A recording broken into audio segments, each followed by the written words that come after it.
بسم الله الرحمن الرحيم والصلاة والسلام على أشرف المرسلين. حبيبتي، السلام عليكم ورحمة الله تعالى وبركاته. اليوم مع تحكك. كما راكم تعرفوا رانا في زمن تاع الصيف، في زمن الصيف والماكلة تقل في زمان الصيف. يلي قلنا حاجة خفيفة، حاجة ماهيش طيبة بزاف، حاجة ماهيش مرقة، مش كيما الشتا يليق له الحمان يليق لها المرقة. هذا الصيف يليق له غير حاجة صوتي ولا حاجة يا خفيفة بزاف. حتى الدراري ولاو ما يقبلوش المرقة، ولاو ما كاش قاع ليا كل المرقة في الحمان في الصيف. وعندهم الصح، يعني الصيف كثرتها المرطبات اللي يمشوا، ولا لي جون ما هذو اللي يمشوا بصح. كيما الماكلة ما لازمش واحد يثقل المعدة تاعو، خاطش الحمان اصلا يأثر على جسم الانسان. كيما اليوم جبت لكم شوية لحم مجمر ولوبيا صوتي مع بطاطا صوتي. نشوفوا طريقة التحضير. عندنا اللحم كيما راكم تشوفوا، درته في لاكوكوت يتقلى مع البصل مع شوية تاع لي زيبيس اللي عندك. بصح ليبيس اللي لازم يكون في اللحم هو الحرور. لازم درت شوية بصل وثوم وحرور، وانا زدت لها راس الحانوت، زنجبيل، كركم والملح، وخليتهم يتقلوا مليح مليح، وزدتهم كاس ما فقط. قعد هذاك اللحم يتقلى مليح مليح. ومن بعد كي تقلى اللحم مرقته، ومن بعد بلعت عليه لاكوكوت قيمة ساعة قل ربع.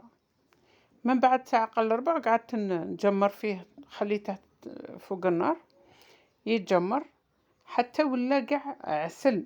من بعد في التالي شوفوا كيفاه ولا داير. كيما هنا جيت اللوبيا في صوص، بليتو اللوبيا ماشطو ماشي في صوص. فصصتها ونقيتها، غسلتها ودرتها في جهة من الكسكس، والبطاطا درتها في جهة باه ما نظليش كل مرة نفور اللوبيا وحدها والبطاطا وحدها. درتهم في رحبة، درت جهة بطاطا وجهة لوبيا، وخليتهم فاروا بيان كوم يلفو. نعرفوا احنا باللي البطاطا تفور قدام اللوبيا. هي طيبة بالخف الطيب. قلعتها وخليت اللوبيا تزيد تفور. وجدت لها في مقلة، وجدت لها الثوم مع الدهن، وخليتها تتميجوطها شوية. زدت لها شوية حرور، درت لها غير الحرور، لا البطاطا لا اللوبيا، درت لهم في زوج الحرور. هنا شوفوا نفس الشيء بالنسبة للوبيا. وهنا شوفوا كيفاه ولا اللحم عندي مجمر ما شاء الله. كذلك رجعت لللوبيا كي فارت بيان كوم يلفو. درت لها كمية معتبرة من الزبدة، ولا اللي عندك اللي تحبي تخدمي به، تخدمي بمارغرين ولا زبدة ولا سمن كيما تحبي. درت لها الثوم، وهي فاني درت لها الحرور، وزدت لهم في زوج، درت لهم المعدنوس، خليتهم بيان يتقلوا في هذيك الزبده باش تجي طريه وتزيد تجي بنينه. اصلا تجي بنينه.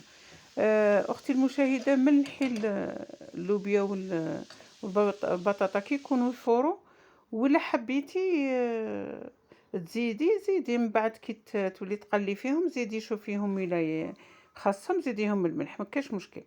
هنا شوفوا كيف تعسل هذاك اللحم، جا ما شاء الله. والبطاطا شوفوا كيفاه حطيتهم في البلا، شوفوا جاو روعه. شوفوا كيفاه دريسيت البلا، كل وحده وعندها الذوق تاعها. المهم البنه، حنا نهضروا على البنه جاو ما شاء الله. البطاطا ديك صوتي جات عسل، واللحم ما نقول لكمش راه قدامكم باين عسل. ان شاء الله اختي المشاهده جربي هذه الوصفه. كي يكون عندك دجاج ولا لحم تاع غنمي ولا بقري، اي نوع من اللحوم تقدري ديري بها هذا الطبق. وهذا الطبق تاع صيف وتاع ضياف يحمر لك وجهك، يجي ما شاء الله. مع اللي ضياف كي يجوا في الصيف ما نعرفوا ما نحطوا لهم.